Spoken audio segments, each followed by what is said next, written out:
Hi everyone, and welcome to the Aries, Sun, Moon, and Rising Spiritual Connection reading. This is I Am Illuminated Tarot and Meaning-Based Spiritual Coaching Service. I am Lauren, and all of my content on this YouTube channel as well as on my website is here to re-engage your internal unique spiritual self with your external environment. And that is through the use and awareness of the Triad of Engagement, which is a tool I've developed in my practice that focuses on the three basic principles of curiosity, courage, and contemplation, and showing how when applied together, they can keep you fully engaged and feeling in flow with the unique energetic imprint of your life. Additionally, all content is here to help you answer your very own I am question so that you can re-engage with life in a more authentic, meaningful, and emotionally fulfilling way.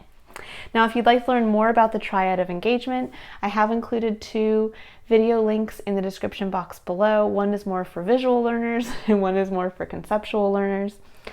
And really what I talk about there is showing you how the Triad of Engagement can help liberate you from the frustrating feelings of fear and anxiety and detachment and reconnect you with the feelings of passion and place, purpose, and meaning. All right, Aries, let's get right into your reading. So this type of reading here is going to take a look first at your energy surrounding your unique internal spiritual self and the energy that is centered around or is around your external environment and what you're kind of being asked to bring out by your external environment as part of authentically engaging your unique self with that external environment. Then we're going to take a look at some blocks, some fear points, possible areas of disconnection, and then we'll move into the Triad of Engagement to show you how to navigate across those. All right, Aries, let's start pulling some cards for your energy. I hope you're all doing well. All right, right off the bat, we have the 5 of Cups. Now, the cups in the tarot are, they focus on showing your connection to your emotional experience. And the number 5 in numerology really hinges on change. It hinges, and it's interesting because right now we are actually in a 5 universal year. So 2021 actually reduces down to the number 5. And we are, as we can see, going through great change across the board, not even just, individually, but in society and globally. And so when we're looking here, this is kind of at a changing point within your emotional life.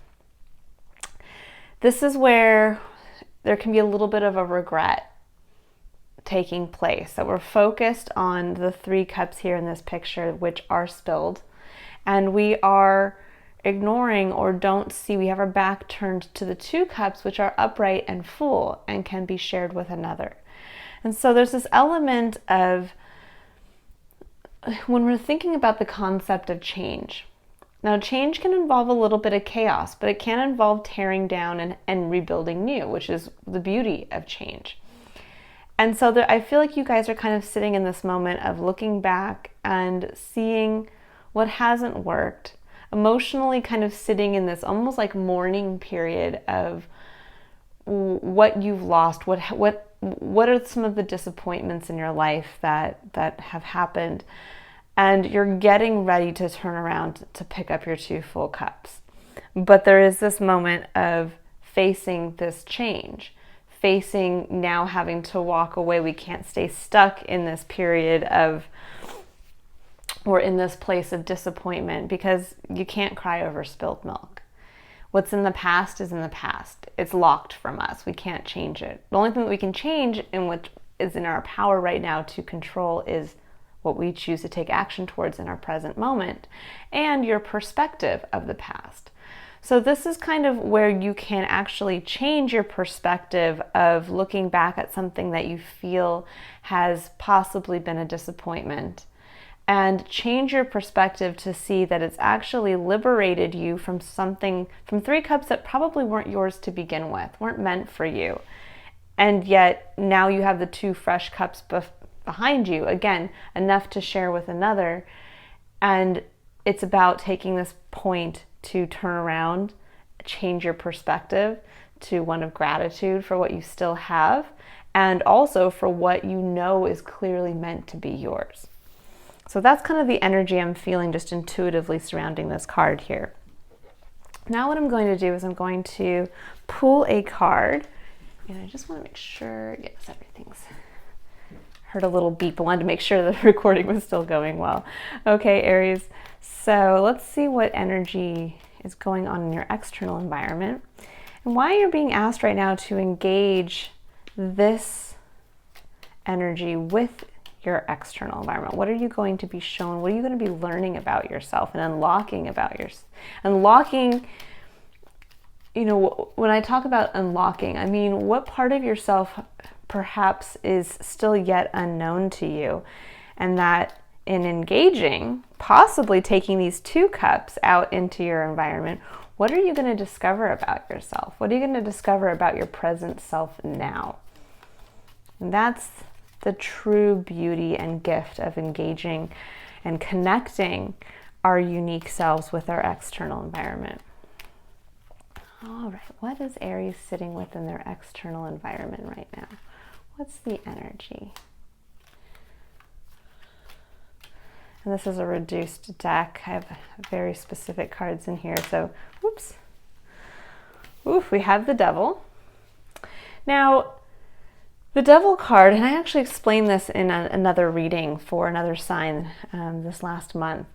The Devil card is not the card of the devil that we think about when we think back to organized religion. The Devil card is actually a card that is meant to show us where we're holding ourselves back so that we can liberate ourselves from it. So it actually holds within this card both the negative elements of, again, where when we become blind to our situations and we lack self-awareness, where we can be holding ourselves back, places where we are fearful to move forward, fearful to take risks. But then it also harnesses this beautiful energy of liberation.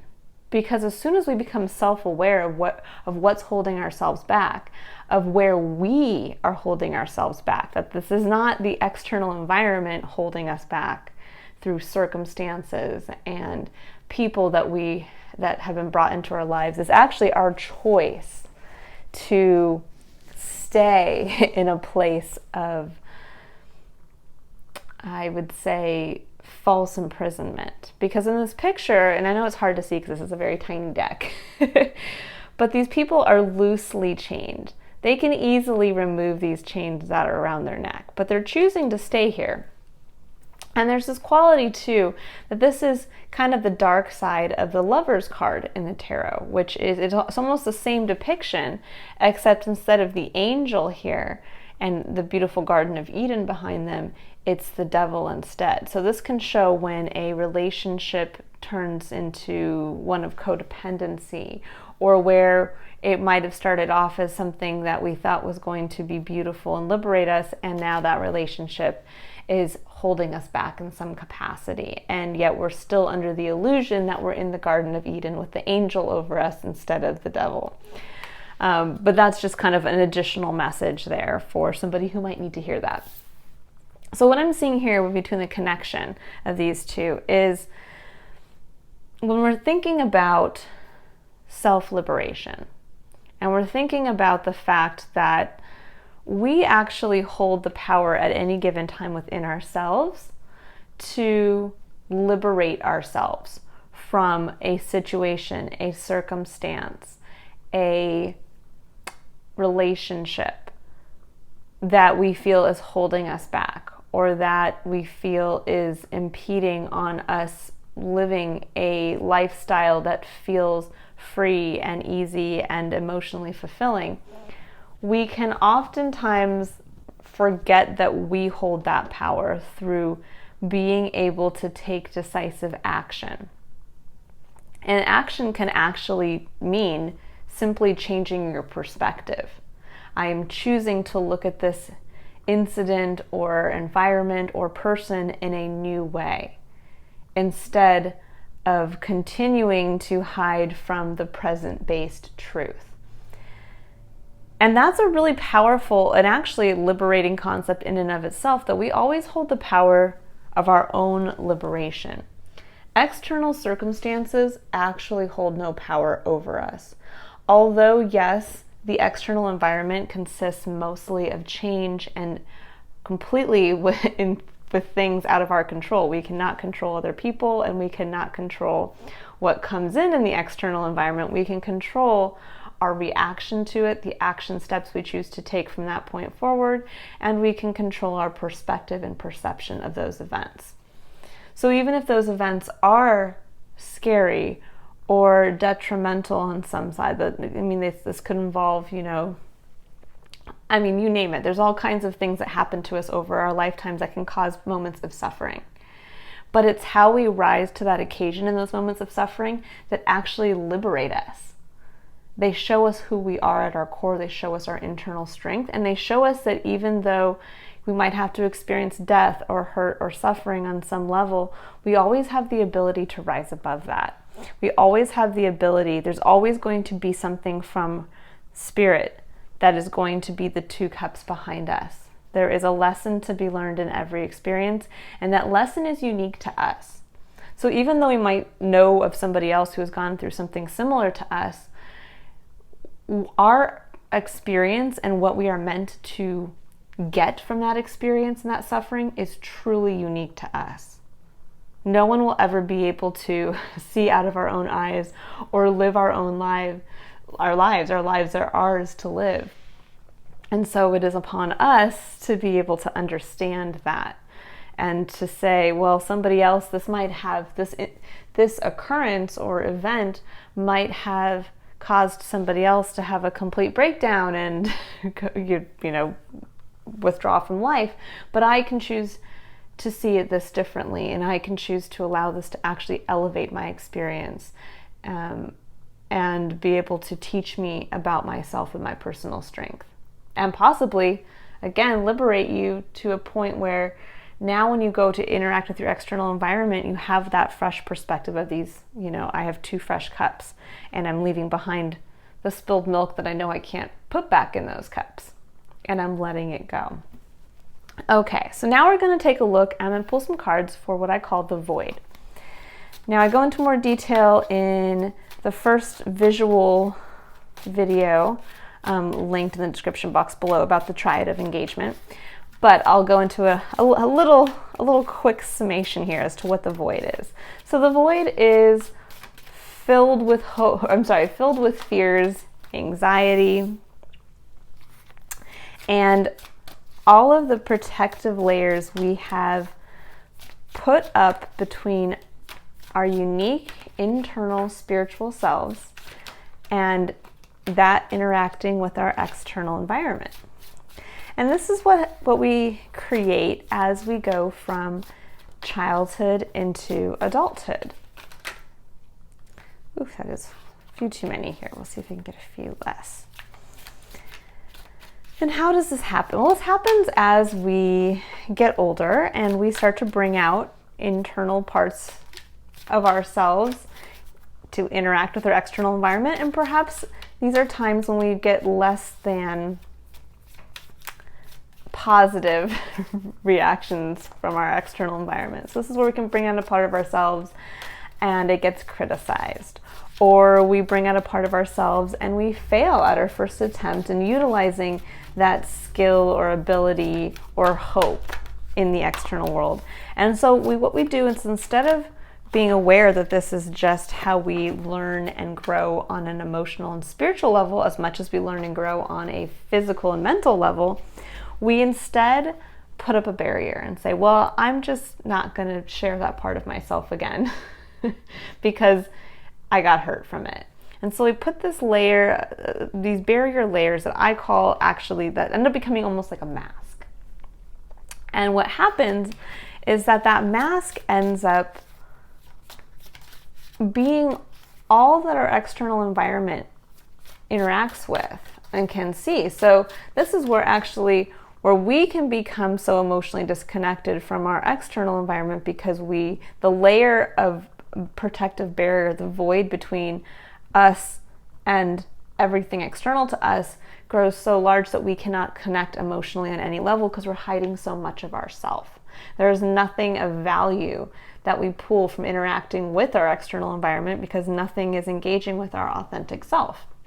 But the reverse can happen in that we end up having the external environment not seem to reflect who we feel we are or what we would like to achieve or manifest for ourselves.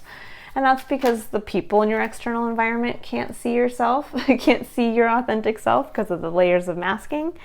And your external environment also you're not bringing any part of yourself into it. So how can you manifest something that is unique to you out here because you're keeping it blocked? And this is where frustration comes in. This is where we don't understand why we're not seeing results, why we're not perceived as the person we want to be perceived as. And so basically what we're going to look at here is what's in your void, the fear points in your void, and then we're going to look at how the Triad of Engagement can help you navigate across this void and start to narrow the gap between yourself and authentically engaging with your external environment again, so that you can start to rebuild that emotional connection and start to really see your place and purpose in the external environment. Because it's my belief that each one of us is meant as part of spirit to connect in some way with our external environment to fill some very needed and specific role that only we can fill. But we have to find that place. We have to find that meaning for ourselves, and we can only do that by fearlessly and courageously going out and engaging as ourself. Okay, so we have here Temperance, 4 of Pentacles, 2 of Pentacles, 3 of Cups, and Death. Very interesting spread here. You guys are sitting with, I think, when I take a look at this first card, Temperance is a card of kind of, what I love about it is that it's actually the number 14 and it reduces to the number 5. So it's a card of change in the major arcana of the tarot that shows the ability of change to create something new. Temperance is a card showing that we can balance 2 elements of ourselves and be able to, in balancing those 2 elements, actually bring them together to create something new, something that is divinely or angelically guided. And when I'm looking at this as this being kind of your main fear point, it can be a difficult concept of, again, kind of walking through this element of change and realizing that now is a time to have to balance 2 sides to yourself, that perhaps you've been focused on one aspect of self for quite some time on an emotional level. And what's interesting here is actually in this picture, I like that it's showing her kind of pouring between 2 cups because it's mimicking the 2 cups that are behind you here. And it's almost like there's this point now where you know you're going to have to take perhaps passion, fire, and water, emotion, and bring those together and temper them. That what I'm getting, Aries, and I just am getting this kind of intuitively, is that I think you've been running from a place of imbalance. You might have started something, whether this is a relationship or a job or an endeavor, it could even be a hobby, where you started something from a place of passion. And there was emotion connected to it. But at some point, that balance got off. And now what you're having to really admit to yourself is that it's time to become emotionally connected again with passion. That what you're doing, either the relationship, the job, the endeavor, that again, perhaps it has started from a place of passion, but that passion might be gone now. And it's hard to balance two aspects of your life when one aspect is kind of shriveled up, where the cup might not be full or your passion might have dimmed a little bit.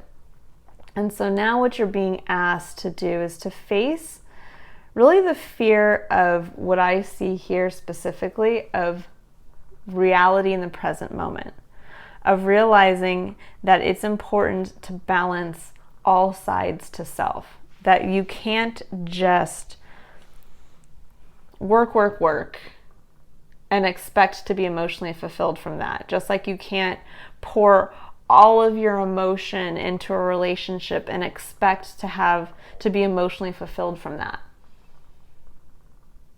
Because what I'm seeing after this is the Four of Pentacles and the Two of Pentacles. So the Four of Pentacles is where we are kind of refusing to give more on a physical level. This is where we are like, I could invest, I could do more, I could give, I could, what do you call it? I could propose to that person, I could buy that ring, but I'm not going to do it because I don't want to rock the boat. I feel like I have just enough. I feel like I have just enough security, and I don't really want to give up anything. There's this element of not wanting to kind of give in to change. Because the card that comes after the Four of Pentacles is the Five of Pentacles, which is a card of change. And the Five of Pentacles actually depicts the illusion that if we move from the Four of Pentacles to the Five of Pentacles, we are going to be in a place where we have less. That even though now we have Five Pentacles, we've actually lost something here, and we are going into almost a poverty mindset of I'm going to be out in the cold, I'm going to lose my stability that I have currently, and so I'm not going to do that. And this card really kind of shows that. It almost looks like he's imagining. I always like the dynamic between the two people in this picture. It looks like a difficult question was either asked or stated, and the woman here is kind of like looking down, waiting for him to provide the answer or to say that he's going to invest or to propose, and it's not happening. And so she's just kind of like, And he instead, he knows this is the time for him to step it up. It's kind of like a card of putting your money where your mouth is. And he's instead thinking about all the negative things that could happen if he does that, instead of the positive things. And so when I see these two cards together as kind of like your main fear point here, your block, is that in moving away from the emotional tie to disappointment and to things that have been lost in the past, and in trying to then turn around and change your perspective to see what you have now at your disposal, you're having this difficulty because I feel like it's bringing awareness to where now you have to bring a part of yourself out to bring it into relation with this emotional connection. That there's a part of yourself that you have to now take that risk on a tangible physical level, whether this is realizing that the job you have is not what you want and you have to take that risk of leaving one job to follow another that is possibly going to be more emotionally fulfilling, or going back to school, or realizing that you have to invest more in a relationship, or possibly less. Because again, we're looking at what is holding us back. So it has to be, are we holding ourselves back from fully investing in a relationship or from fully investing in a project because we're too scared. We don't want to be vulnerable. We don't want to take ourselves to that level. And what temperance is asking you to do is that this is it's reminding you that there's an angelic, divine, intelligent plan to everything. And that there is this balance. And that there are aspects that in reality we really should be balancing at any given time the four main aspects of our experience, which are physical, mental, emotional, and spiritual. But often we lose track of some of those or all of those. Sometimes we can get so focused on, like, let's say, building ourselves up on a physical level. Maybe we're dieting and we're exercising but we forget that in addition to that, we still have to focus on our emotional growth and our mental growth and our spiritual growth, and that all is connected. And there's an element here of having to be reminded of that. That there's a part of yourself that's been out of balance. A part of yourself that needs now to come up to be balanced with the new emotional start, the fresh emotional start that you're tapping into. And that fresh emotional start is going to involve you connecting either with someone else, again, kind of more on an emotional or on a romantic level, or you connecting from an emotional place with a job, a hobby, a project, an endeavor. But it will take some type of risk. But you're being asked now to overcome that fear of having to do that. Now, when we kind of take a look at where perhaps you might not want to do this because of being kind of hurt in the past or having an issue with this could be where you actually tried to balance out some aspect of yourself and you thought, okay, finally I'm going to get into a relationship with this person and I'm balancing passion with emotion, and this person seems physically well off, on a tangible level, and I'm mentally engaged this time and I'm rationally thinking this through, and then yet still something disappointing happened. And so we look at this and go, well, what was the point? I tried to check off all the boxes. I tried to combine all of these things together, and it still didn't emotionally fulfill me. And this is where we have to realize that these are all lessons learned. These are all meant to continually, almost like pruning on an emotional level, of realizing in that moment you were fulfilled and happy starting that new relationship, and you were learning about yourself, and you were made aware of all of these aspects of yourself. Just like when you started that job that now you don't like or that didn't lead to what you were hoping to. When you started that job, you unlocked elements of passion. You unlocked elements of emotional connection. You're probably challenged on a mental level.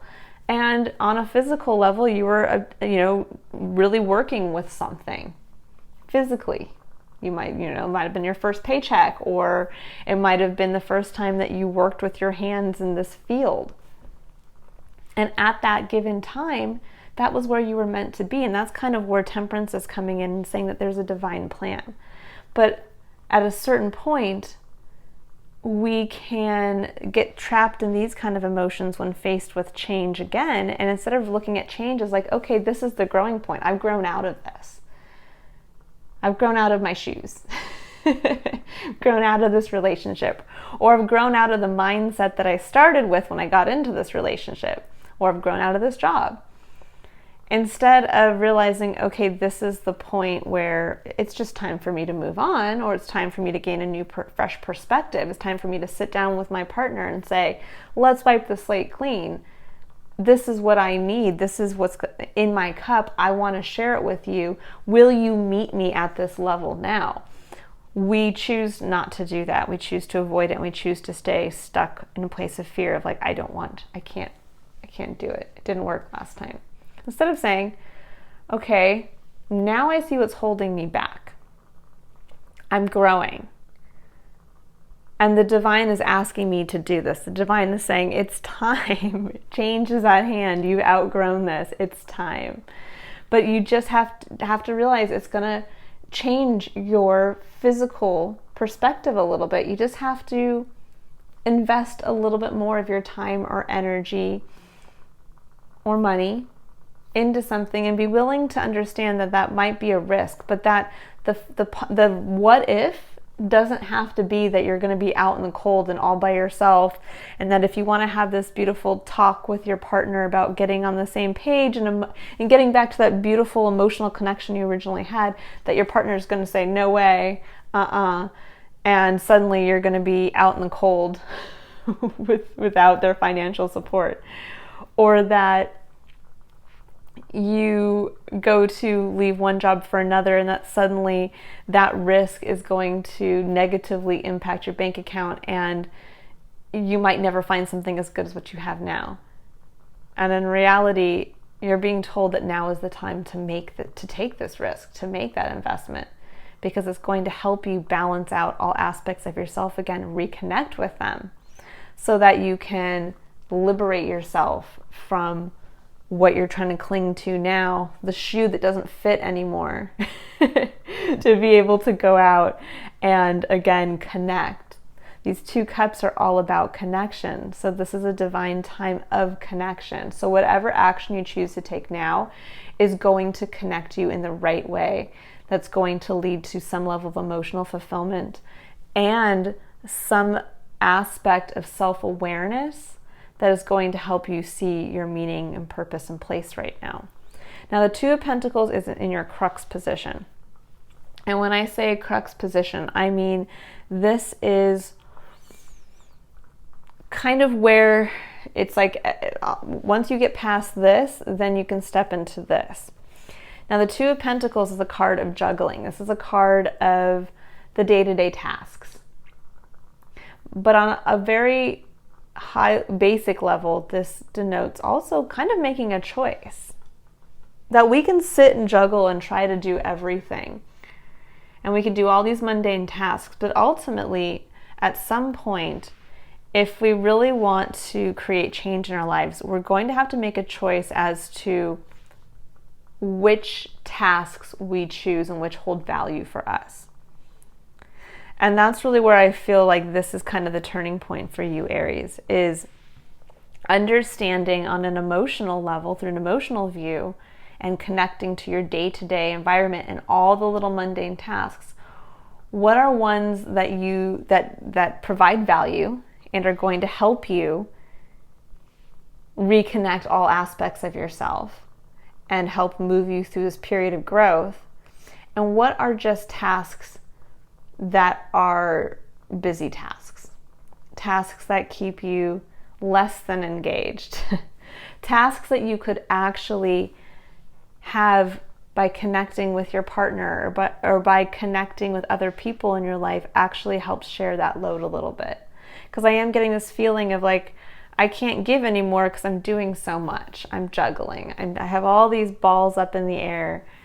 And what that can do is that can actually blind us. We think we're getting so much done, and in reality, we're just letting the days burn by. Because on the opposite side of this, we have the 3 of Cups and Death.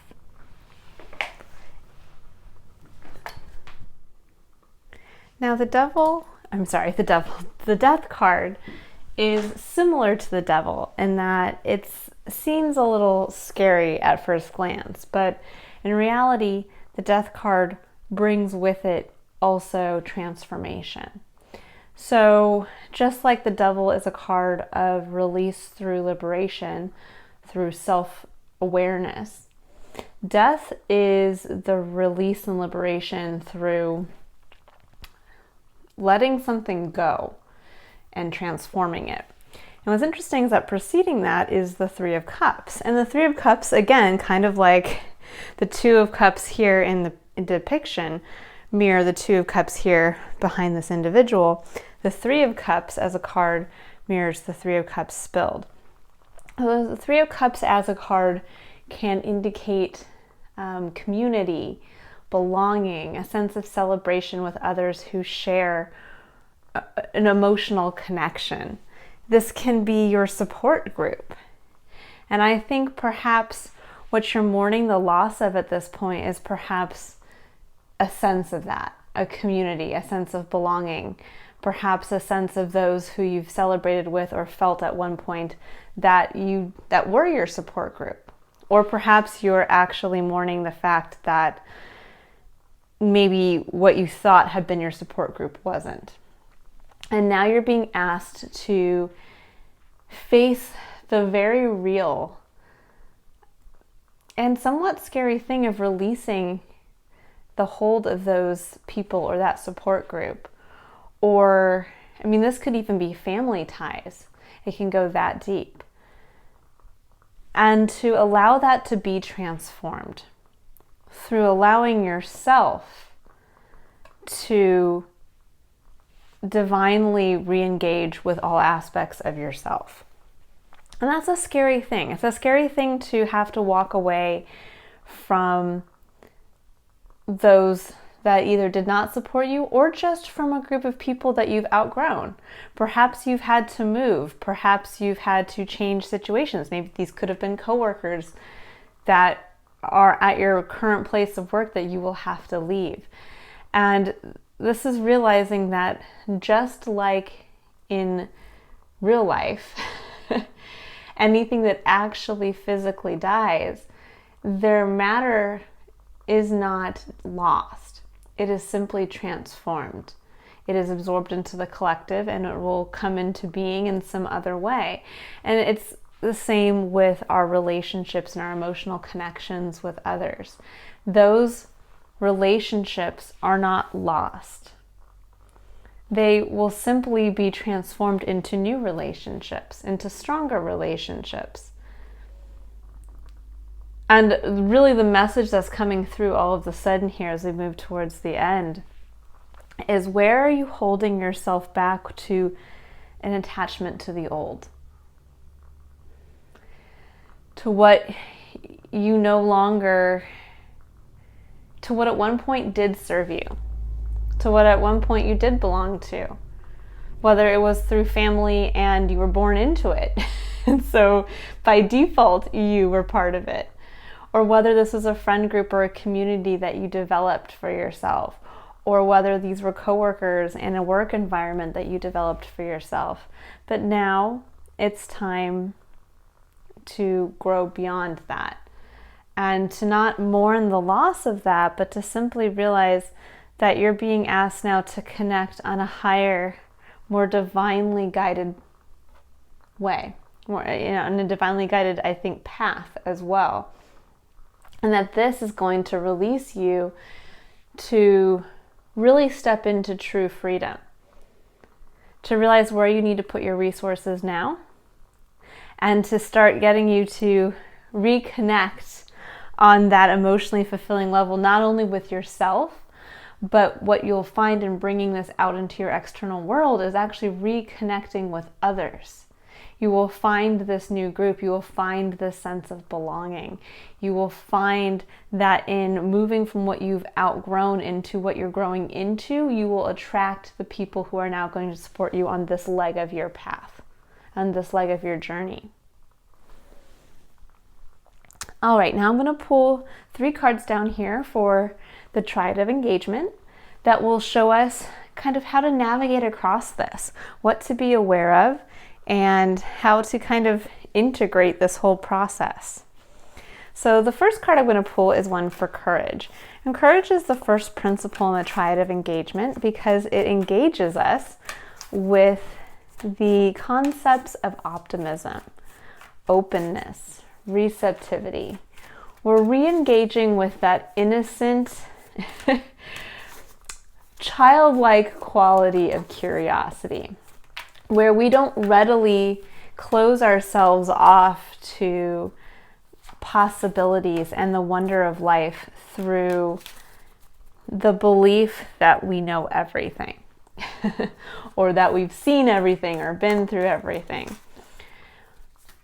It's also where we connect with our ability to release our hold on results. And this can be actually, even when you think about curiosity, when we ask questions or we interact with others, oftentimes when we get to a certain point in our life, when we get older, we tend to, instead of being like a child where we ask a question and we literally, because we have no experience, no frame of reference, we're not anticipating or expecting a result or answer.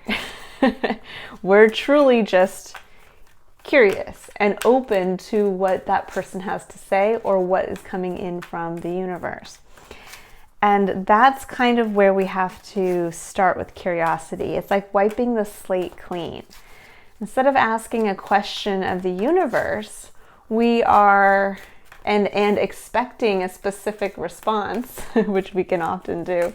Instead, we should be curious about what the external environment, the universe, is asking of us. Why do I feel like things in my life aren't quite lining up? Why do I feel emotionally disconnected? Why do I feel like I'm in a place of disappointment and discontent? What might I be being asked to face as far as a fear and a release? So these are all ways that we can bring curiosity back into our lives in a helpful and opening way. So curiosity is us building the bridge between our unique internal self and our external environment to be able to cross the void. Now again, we can never get rid of the void itself and what's in the void, because we can't get rid of fear or anxiety or frustration or even the feelings of detachment, because all emotions have a place. And this is also, in the void is our seat of where we can pull from past experiences and eventually see them in a new perspective and learn from them. So there is always at play a good and a bad to everything. So the void is not necessarily bad by nature. It's just a part of your experience. But we shouldn't be blocked off. It shouldn't be a blocking point. Instead, we should have a bridge, which is what curiosity helps us do, to be able to span that. Now, the card that came up for you for curiosity is patience. And I know this is a hard card if you're like myself, where you don't have a lot of patience. I'm a person that loves to see results now. And I think a lot of us, especially living in the age that we do with how connected we are as a world, we tend to get into this place of expecting immediate results. And what I love here is that this is an angel holding a clock, and she's in the dead of winter. And what we have to remember is that the winter precedes spring, precedes growth. And sometimes things have to lay dormant. In fact, there are many plant species that actually have to go through a deep freeze in winter to be able to bloom beautifully in the spring, in summer.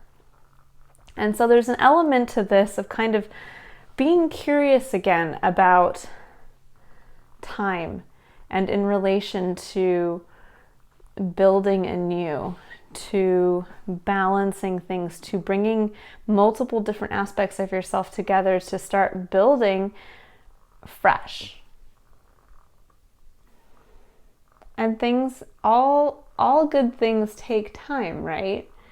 If we were buying a house and it's being built from the ground up, and the contractor's like, oh yeah, we can just slap that together in a week, no problem, I think you might be a little worried that house is not being built on a stable foundation, and that maybe that contractor is being a little unrealistic in his expectations. And I think that's oftentimes how the universe looks at us when we are asking for change, when we are now asking to grow into certain aspects of our life and we want to see immediate results. And the universe is like, Spirit will come in and say, well, hold your horses. Like you're growing into this. It's almost like you're going back to a fresh version of yourself, to this childlike version, which is why we are tapping into curiosity. And just know that this time that feels a little off, where you feel disconnected, where you have to release something similar to winter, where we have to release our hold on the expectation. We have to release our hold on the fear that everything will not come back to life. We have to allow things to become dormant, to appear dead, to then have the faith and hope and knowledge that come spring, what needs to come back to life will. And that's really where the energy you're sitting with is that it may seem dormant, it may seem slow, it may seem like you're never going to have that connection again with others, or that you're juggling so much and you're not seeing the results of anything. And in reality, what you need to be curious about is why now? Why in this time? What can I be learning while I start this process? What can I actually be learning about myself? Curiously, about my interaction with my environment. What can I be looking at with my past? And then who I am presently. And take this much needed time to really reconnect with the journey again. Because the Two of Pentacles is not somebody who's connected to the journey. You know, when they say, you know, it's not about the destination, it's about the journey. The Two of Pentacles is about being so caught up in the day-to-day tasks that you're not enjoying the journey, that you're not presently aware, that you're juggling so many things and you're not aware of each task and asking yourself, does this task hold meaning for myself? Am I connected emotionally to this task? And that's really where I think you're being asked to be curious now, to open yourself up to this time in your life that I think is a time of opening, but appears to be a time perhaps of either stagnation or like things are dying. Like a job is no longer working out, or a relationship is no longer working out, or that some part of you is now having to be released. And that's scary. That can be a very scary process, because in that happening, we realize a lot about ourselves. But there is a plan and there is a time, and this is your time to reconnect with the journey, because right around the corner is going to be the spring. But you have to liberate yourself first. And that's what you're being asked to sit with now. Now I'm going to pull a card for courage. And courage is the seat of our personal power. Courage is where we actually have to take courage to make the decisions to take action. And when I mean take action on a very basic level with the Triad of Engagement, it's deciding to take the action to walk across the bridge of curiosity to interact with your external environment. To say, you know what, well, I'm going to see. I'm going to see what it takes. You know, what am I going to learn from interacting, meaning what am I going to learn by being an active participant in seeing what's holding me back, seeing the truth of it, and then taking action towards making decisions to change and release myself from those ties. Now, courage, you have surrender to rest and sleep. It says to prevent burnout, slow down. Honor your need for quiet time and peaceful sleep to rejuvenate your mind, body, and spirit. And I think this goes so perfectly with patience, that there's this element of go, go, go, go, go. And in reality, temperance is like, whoa, let's balance. Let's reevaluate. Let's let's allow ourselves to mourn the loss of what you're being asked to release, to welcome in this new fresh start. And don't worry about whether this is going to take 2 weeks or 2 years. The understanding is that right now, you maybe can't see the bigger picture, and that's okay. Just like it's hard to imagine the warmth of spring and summer when you're in the middle of winter. It's hard to remember what the beauty of the brightness of all of the different colors of blooms and the verdant smell of trees. It's hard to remember that when you're sitting in the coldness and austerity of winter, but there's a freshness, there's a kind of blank slate quality. And I think you're being asked to really surrender to that, to surrender to, you've been through a lot. But now it's time to slow down. And when it says here, honor your need for quiet time and peaceful sleep to rejuvenate your mind, body, and spirit. Again, this is all aspects of yourself. To reconnect with all aspects. This isn't about running on empty. Because when you're running on empty, that's also where we don't want to give up anything else. We don't want to rock the boat of our stability. Because we're like, man, we're already exhausted. If I have to give any more, there's a potential that I have to even take more on my plate. And I don't want to do that. But when we stop and we realize where we can invest wisely in ourselves in the next, it would be kind of like knowing that you have to buy new shoes because you've outgrown these shoes, and the shoes you have now have holes in them. The soles are so worn down that they're uncomfortable, and yet you're still wearing them, and you're afraid, well, if I spend money to get this really nice pair of shoes that I know is now going to fit me and last for 3 years, and it will allow me to feel more comfortable, but you're so tied up in your day-to-day that you're like, oh no, like I can't even fit going into the shoe store this week. Like I have to go here, I have to go there, I have to do this. And I mean, I have to spend money on all these other things, to buy groceries, I have to pay the rent, I can't get a new pair of shoes. But meanwhile, this pair of shoes, every time you put it on, is hindering you from being able to continue to exercise in the way that you want. So your physical body is suffering. It's hindering you in the capacity that you can't maybe be as efficient at work as you want to because you can't be on your feet for as long. And so it's hindering you on that capacity. You're constantly thinking and plagued by the thought that you need these new shoes. And so it's affecting you on a mental level. And you hate these shoes now because there's holes in them. People can see your socks coming through. It's embarrassing. And so now it's affecting you on an emotional level.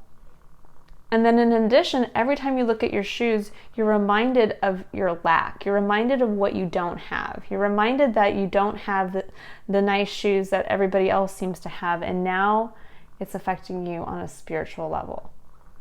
And that's where we get into trouble.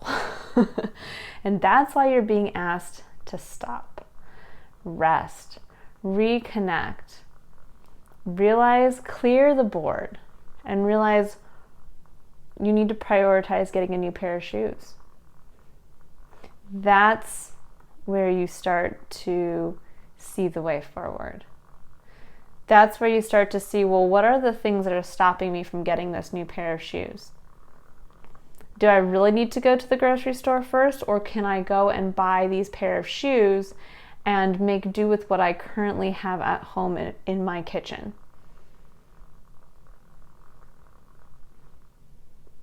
And that's can only come from a clear head. In addition to that, once you buy this new pair of shoes, you're going to feel physically great. You're no longer going to have this weight in your mind of I have to do this, I have to do this, I have to do this task. It's going to just be done so you can sleep with full peace, with that knowledge that a task is done.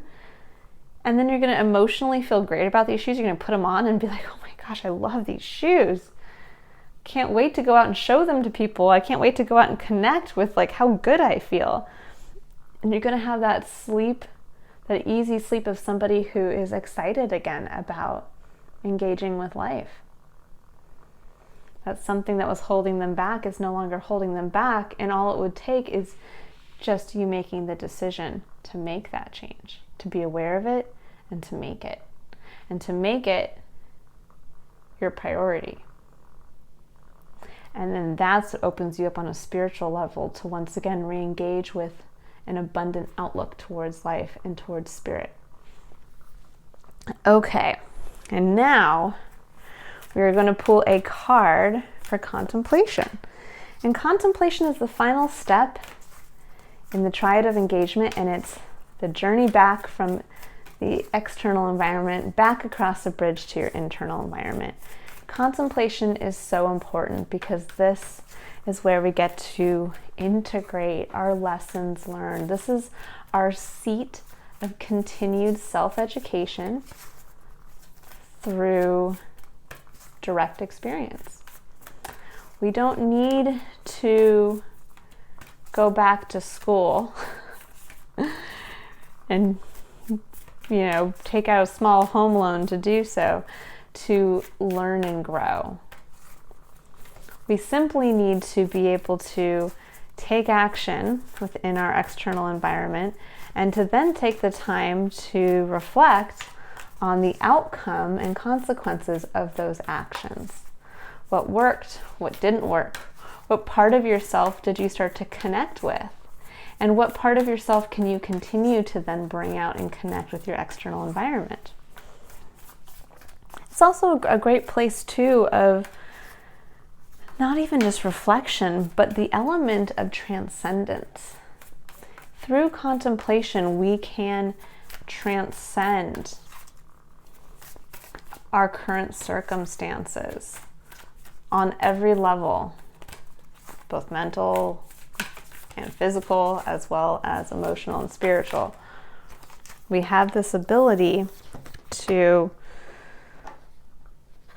in understanding consequences and then tapping into how this is unlocking our own personal power, we can then realize areas where we can grow, expand, and ultimately transcend. So we have Sisterhood of the Rose. It says beauty and devotion, priestess, mystic, and teacher. And this card specifically in this deck, when you read the little booklet that it comes with it, it talks about beauty specifically, and that sometimes it's just about bringing that beauty and that awareness of beauty to everything that we do on even the smallest level, and reconnecting with that again as an important underlying factor in our ability to connect and enjoy life. And I really think that this is a beautiful place to kind of complete this triad here of what sometimes when we're so overwhelmed and we're so just again going through the tasks, and we've become disconnected and we're so focused on what we're losing or what we've lost, we forget to reflect on the little things. We forget to be aware of the small elements of beauty in our everyday life. And this is where I think by connecting with what you can liberate yourself from, and by connecting with the sense of freedom that comes from finally accepting that you need that new pair of shoes and then going out there and getting them, that, when you think about it, the contemplation point would be like, man, I forgot how beautiful a nice pair of shoes can be. And when I went to the shoe store, I saw all of these new designs, and I didn't even realize how much innovation has happened in the world of shoes and fashion and comfort. And you start to reconnect like that with the beautiful elements of life, whether beauty is actually you seeing something beautiful, like the design of the shoe, or whether it's connecting to a spiritual level of beauty, which is the beauty of the innovative human mind to come up with these ideas and these new, inventions and innovations in shoe comfort, or to connect with the beauty of the abundance of options that you have. these are all ways that we can connect with beauty, and sometimes we forget that. We think that in the middle of winter it's very hard to actually connect with beauty, and in reality, there can be a beauty in an austere landscape. We just have to look for it. We have to understand that beauty is also in seeing the differences between things. And especially when you're mourning kind of the loss of something that's needing to be released, you can mourn the beauty of what was and hold it against the beauty of what's to come, of what will be. And it takes both to understand and appreciate both. You know, there's a quality to mourning where it's recognizing just what you're losing. How at one point these people maybe were supporting you, or at one point this environment was supportive, and mourning the beauty of that with the juxtaposition of what it is now. And then even more to hold that in contrast to the beauty of what's to come. It's hard to appreciate something when you haven't had the lack of it or loss of it.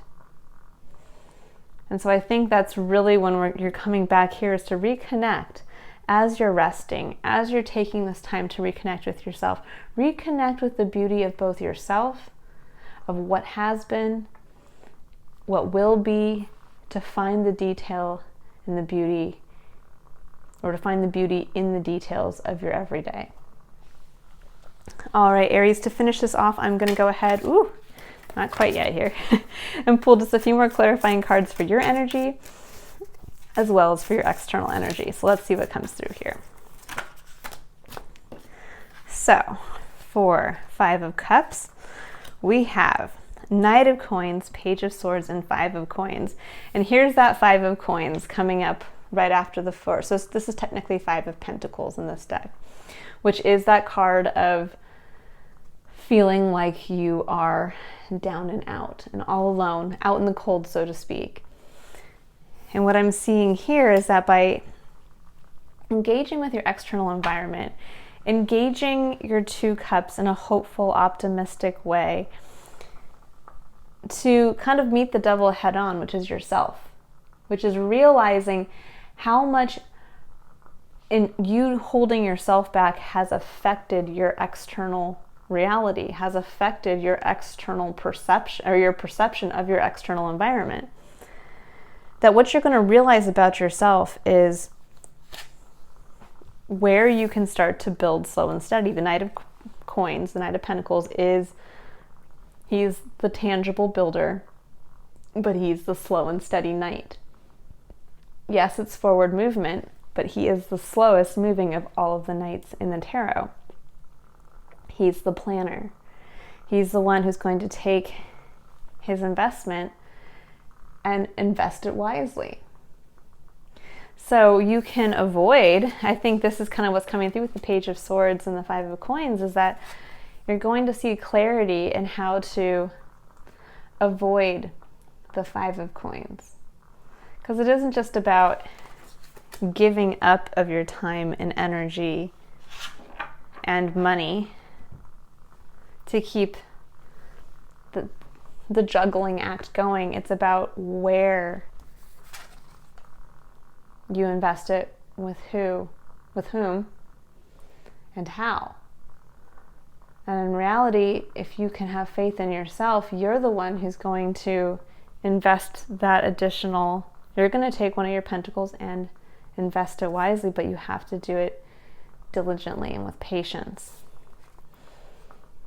And you'll start to gain context as to this being an illusion. Instead, you're going to see the crops that will come from the respect that you'll give to the newfound value that you place on the actions you take in your tangible world. Okay, now let's take a look at the devil and see if there's anything that wants to come up. Beautiful. So we have the 2 of Swords and the Fountain. And the Fountain in this deck, this is actually the Fountain Tarot. So this is a very important card in this specific deck. It's not a card that actually you find in other decks.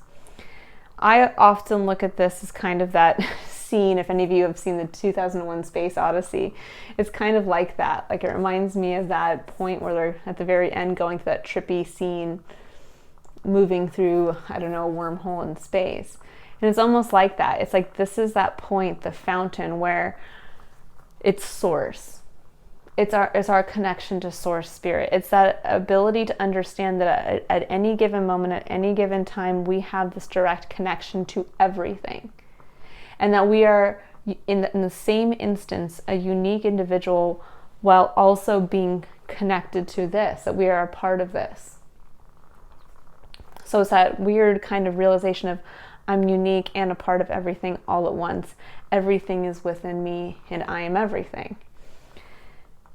And the Two of Swords is a card of indecision. But it's a card of indecision based on an illusion. It's a card of, or for me, this is how I see it, that it's a card where it's a woman blindfolded, holding two swords of equal length and weight. And in reality, we only each have our own one sword of our own personal truth and our own personal vision and our own personal clarity. But we can fool ourselves into believing that there are multiple truths. And so we can sit there with the weight of two in our hands when in reality, in our heart, we know what our truth is. We know the decision that we have to make. But we're choosing to stay up in our heads about it. And I think for you, really with connecting with this, with your external environment and really being aware now, giving you that time to connect with all aspects of yourself and to see really where you've been holding yourself back, you're going to realize actually where you thought you thought somehow that a choice, you've been sitting with trying to make a choice. And what the fountain coming up with that means to me in this deck specifically is to realize it doesn't matter the choice. It doesn't matter. It is not, well, I don't know if I should do it or not, weighing my odds. I feel blind. I'm trying to check in with myself. It's in reality understanding that you always have this direct connection to spirit and that everything is, to a certain extent in your external environment, predestined. It is here in your internal environment where free will comes into play. And so in reality, when you're in your head, you can tap into the predestined quality of being a part of everything by simply just making a choice, by simply choosing to act. And that's how you free yourself from the devil. It isn't about waiting. It isn't about mourning. It's not about going over the all these negative what ifs. If I choose to do this or not, it's about making the choice. Because no matter what choice you make in this present moment, it's the right one for you. And as soon as you make that choice, you'll realize there's only truly one sword there. You've just been under the illusion, blindfolded, that there's been two this whole time. And in reality, you know the truth of the situation. You've always known the truth of the situation. And so no matter what choice you make now is the right choice for you at this time. And it's what will allow you to tap into that collective human experience. All right, Aries, I hope this has been a helpful and illuminating message for you. I can see that this is a journey from the last spiritual connection reading that you guys are on. Your last reading really talked about releasing as well. And so there is this ongoing release. But you guys are one step ahead now. And I think realizing where you need to start putting your energy, I think it's about reconnecting with the start of a new journey and reconnecting with the journey itself. Because it's in the buying of the new shoes that gets you excited about what's to come. And I hope the shoe analogy wasn't too out there for you guys, but I myself am actually looking to buy a new pair of shoes. Maybe that's why it's on my mind. But I hope that was a good analogy for you and kind of got the message across. All right, Aries, I look forward to seeing you in your next spiritual connection reading. I really do hope you connect with your journey and you start to really tap into the beauty of life again, to see just how singular and beautiful you are and how much you are needed in the external environment, which is why you're being called right now to release yourself from certain things so that you can bring the best version of yourself back out. All right, if you'd like to book a one-on-one reading or a personal tarot reading or a one-on-one spiritual coaching session, the link to my website is in the description box below. Bye, Aries.